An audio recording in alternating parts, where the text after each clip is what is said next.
And in it were these enormous displays of fine of spices and of cotton and of rudimentary textiles, all of which were then meant to be imported to Britain to be turned into finished materials.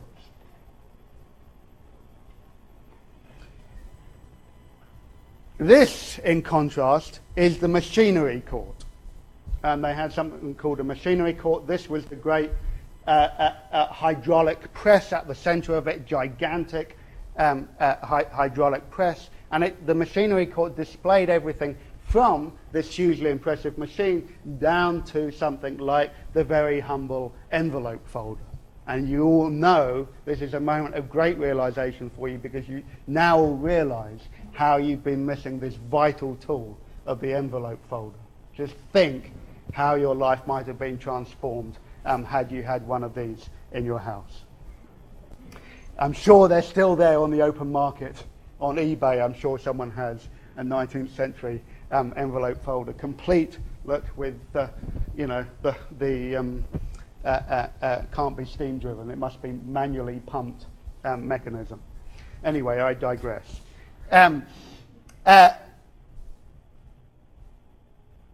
Now, hilariously, actually, even though the Great Exhibition is renowned for these types of monumental displays of machines, it was actually basically the product of handcraft.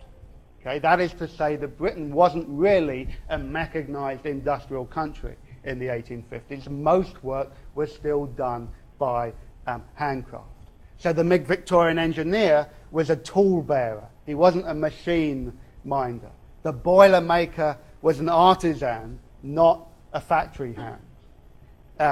Handcraft, the skills of hand-driven labor, of water and sail power persisted right through the late 19th century and were only supplemented by machine and steam and, of course, later electricity. Even the glass in the Crystal Palace was hand-blown. Okay? So it stages, the machinery court and the exhibition as a whole stages a type of mythology about how advanced Britain's manufacturing potential was. And of course, the great missing story in all of this was the work of labor. If production is still basically done by hand, then the key figures in it are the workers who are still skilled skilled manual laborers. And so here you have, this comes out I can't read this. Can anyone read that? You might have a better angle. This is a needlewoman. Lots of labour. Women in London are still doing sweated piecework of needlework at home.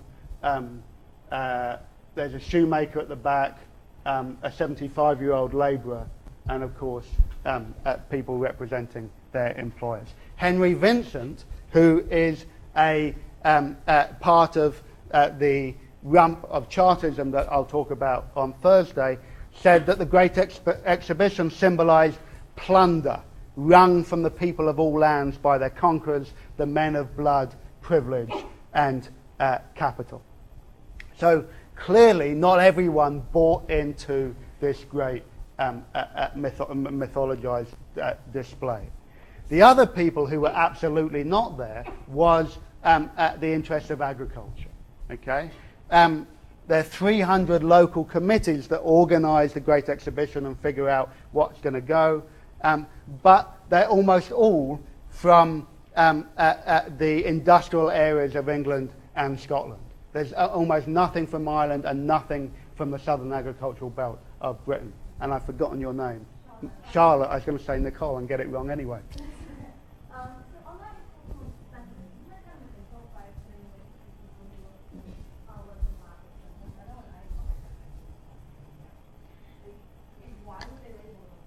Well, in order to show the way in which they basically have been excluded from the display, and to say, well, look, if they're going to be part of the display, they would be displayed in this, a grotesque way as an exhibit in a museum, rather than someone who's actually doing the labour and the work. Yeah. This is a satirical cartoon. Yeah. It's not. It's not actually part of the Machinery Corps. Okay, so the last point that I wanted to talk was about the exhibitionary complex. So did any of you read the sermon on the Great Exhibition, okay, or by Reverend Clayton? Are you raising your hand, Tom? Yes, you were, weren't you? Yeah. So what is it that the Reverend Clayton is saying? I'm being unfair because he hasn't read it at all. Has anyone read this? Yes. Great. No, I'm saying, of course, you're my light star student who keeps putting their hand up. So why is it that this man thinks that you can do a religious sermon on the Great Exhibition? What is it that he's trying to say that the great object of this exhibition is?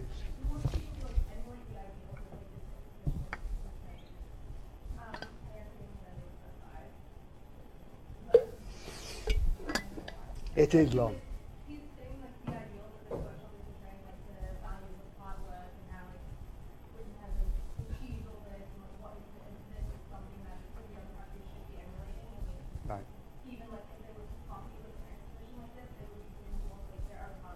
Right. Okay, perfect. So this exhibition is intended to be something that both other countries can emulate, but also that individuals in Britain can see are the fruits of hard labour. Okay? And the other element of this is being able to learn from each other. Okay? And this is the idea of the exhibitionary complex, which is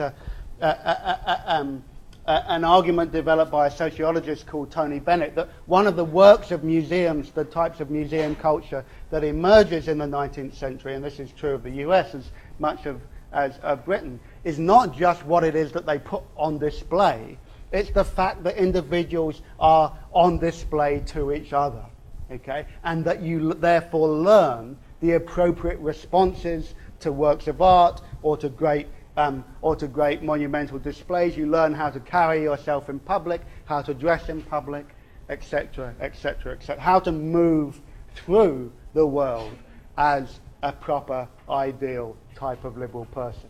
And the key element of this is that the shilling day on Sunday, to allow labourers themselves to go in to visit the exhibition for the cost of a single shilling. So here again we have an illustration of the pound and the shilling, where you have, the well-heeled ladies and gentlemen who are paying £1 to attend the Great Exhibition, and then the workers with their children going in for a shilling. But this will be a great coming together of the classes, where, of course, the working classes could learn how it is that they should conduct and what it is that they can aspire to in the exhibition itself. Any more questions on the Reverend Clayton? The very dense prose of the Reverend Clayton. Don't you just love a Victorian sermon? Personally, I read them every night just to go to sleep. Dense and difficult language, but it really works. Is worth going over that, because I can. The Great Exhibition has a bad habit of always appearing on the exam in some form or another. So this would be a good thing to read. Let me say a few words in conclusion.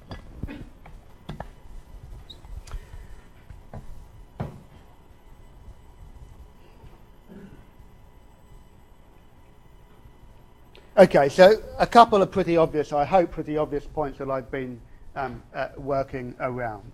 The first is to reiterate this idea that liberal political economy is not a scientific, it's not a product of science, it's not a product of a clear economic policy, it's more a profound gospel, something that is totally morally informed, okay, and projects a very particular view of how people of how wealth is generated and who should get wealth. The second point that I wanted to make here is that both in the example of the famine and in the Great Exhibition, what you have is an illustration that you have a very specific national, moral, political view of economics and economic policy that is made imperial and global. That is to say that Britons genuinely believe, like the Reverend Clayton, like Charles Trevelyan, that the liberal political economic order is something that everyone in the world has to sign up to, okay? Because they're principles that are true in all countries, and that those countries who don't will be left behind in the backwaters of history. What that does is create a new economic global order, okay? That is to say that because Britain has the military and economic might to impose liberal political economy onto other countries, whether they're part of the empire or not, as in the case of China and India and Ireland, you have a new structure where basically the rest of the world grew what Britain came to make, okay? And then Britain sold those manufactured products back to the rest of the world, okay? It's, if you like, not dissimilar to theories of underdevelopment, okay? Where basically, you know, Britain invests just enough capital to develop countries in ways where they can have the potential to be markets for their finished manufactured goods. And we'll see more of that in the coming weeks. Then the last point that I wanted to make was that these beliefs were so strong in Britain that they survived an incredible length of time. Okay? So that the period from the 1840s up to 1931, Britain has a absolutely cherished belief in the importance of free trade, and that free trade is the way in which peace and prosperity will be generated.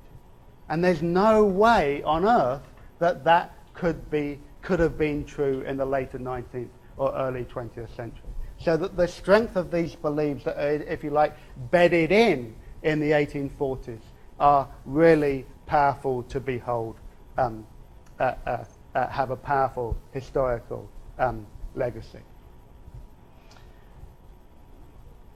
On Thursday, just a few words on Thursday, what I'm going to do is return to this theme of the sort of this moment of the triumph of liberalism, and look again, but in a different type of context, about who remains on its margins, who it is that are the losers and who it is are the winners. On Thursday, what I'm going to be looking at is not political economy, but representative politics and the distinction between citizenship and subjecthood, okay? And the distinction between people who live in Britain and are part of the British state and those who are imperial subjects abroad, okay? Any last minute questions, things that you want me to talk more about? Okay, on Thursday, really do your reading.